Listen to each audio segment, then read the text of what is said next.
اعوذ باللہ السمیع العلیم من الشیطان الرجیم بسم اللہ الرحمن الرحیم۔ سورۃ البقرہ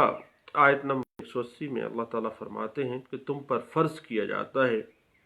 کہ جب تم میں سے کسی کو موت کا وقت آ جائے تو اگر وہ کچھ مال چھوڑ جانے والا ہے تو ماں باپ اور رشتہ داروں کے لیے دستور کے مطابق وصیت کر جائے۔ اللہ سے ڈرنے والوں پر یہ ایک حق ہے۔ پھر اللہ تعالیٰ سورۃ بقرہ میں آیت نمبر 182 میں کہتے ہیں کہ اگر وصیت کرنے والے کی طرف سے یا تلفی کا اندیشہ ہو تو وصیت کو بدل کر وارثوں میں صلح کرا دے تو اس میں کچھ گناہ نہیں، بے شک اللہ بخشنے والا اور رحم کرنے والا ہے۔ تو دوستو، وصیت مرنے والے کے اس حکم کو کہا جاتا ہے جس پر موت کے بعد عمل کیا جاتا ہے۔ مثلا اگر کوئی شخص انتقال کے وقت یہ کہے کہ میرے مرنے کی جائیداد میں سے اتنا مال یا اتنی زمین فلاں شخص، اتنی ادارہ، فلاں مسافر خانہ، یتیم خانہ، فلاں ادارہ اس کو دے دی جائے تو اس کا یہ حکم وصیت کہلاتا ہے۔ یاد رکھیے گا کہ وصیت کو دو گواہان کی موجودگی میں تحریر کرنا چاہیے تاکہ پیدا نہ ہو۔ اسلامک لا میں ایک باقاعدہ ایک قانونی پرسپیکٹو کے طور پہ سامنے آتی ہے، کیونکہ قانون میراث کی روح سے جن عزیزوں کو وراثت میں حصہ نہیں پہنچ رہا ہے، مثلا کوئی یتیم پوتا یا پوتی موجود ہے، یا کسی بیٹے کی بیوہ بھائی دوسرا عزیز سہارے کا محتاج ہے،